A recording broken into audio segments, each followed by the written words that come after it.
Right, so this is the vlog to explain how I did the as I went over the water animation. I did it very differently to the extremes one that I did, as it didn't really require that much on Premiere Pro. It was mainly Photoshop. So as you'll probably have seen the animation, the fire's moving, the bear's snoring, and the Z's are coming out, and his belly goes up and down as he breathes in and out. So just a quick. Yep, just quick run through. So because there's so many moving parts, it's a short animation, I felt that I could insert these without it being too much trouble. It's literally just, I started with only the fire, did all the animation for the fire, and then in Premiere Pro, when you edit a image that's in the stock pile on Photoshop, it'll automatically apply those changes to the Premiere Pro movie. So it basically means I can put in all the sequences I want, then edit the images post making the animation to improve the animation. So I did the flame only first, then I moved on to the belly, and then I went on to Premiere Pro again, played it back, saw how well the belly moved and the fire moved at the same time, if it looked right. If it wouldn't have looked right, I could have just got rid of it and re-uploaded the original ones, so the belly wasn't moving. So it was very easy to alter. The Premiere Pro stage was literally just inserting them in, and then on Photoshop I edit them, then come back to Premiere Pro to check it to make sure it looks okay. So I did that progressively with the fire, then the belly, then the snoring, and then adding the Z's in at the end. I had a couple of issues with the snoring, getting it right, because I have the Z's coming and then going in the same order.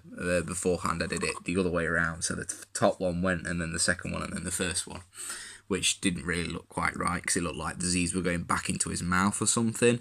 I didn't really like the look of it. Plus this is a bit more stereotypical when it comes to these kinds of animations.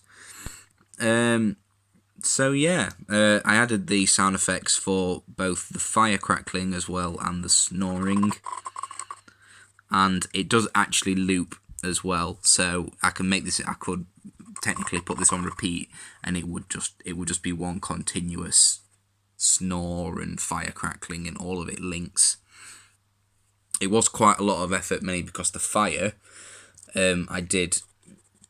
Well, actually, the fire and the expressions were very difficult because I used tracing paper, and I had to trace the one before it, alter it, and then compare it to the original to make sure I didn't deviate too much, and that I could get back to the original position of him snoring. So I had to basically work to a center point, which was the prime, where he's got his mouth fully open, which is that one.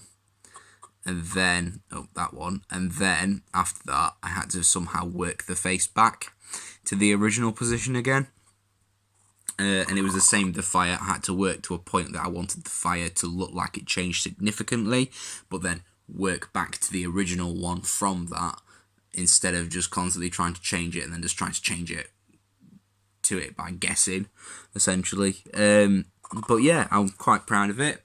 It's more complex than my other animation, but it's obviously a lot shorter. But it came out well, and I would definitely like to experiment with doing more complex animations and using more style and more textures and things like that to put in it, because like I focus more on the animation side of this rather than the actual visuals of the images as individuals. So I would like to do one where it's got an actually good quality image that images that I'm using for each of the frames. But anyway, yeah, that was the vlog explaining the process that I used for the animation. Okay, thank you.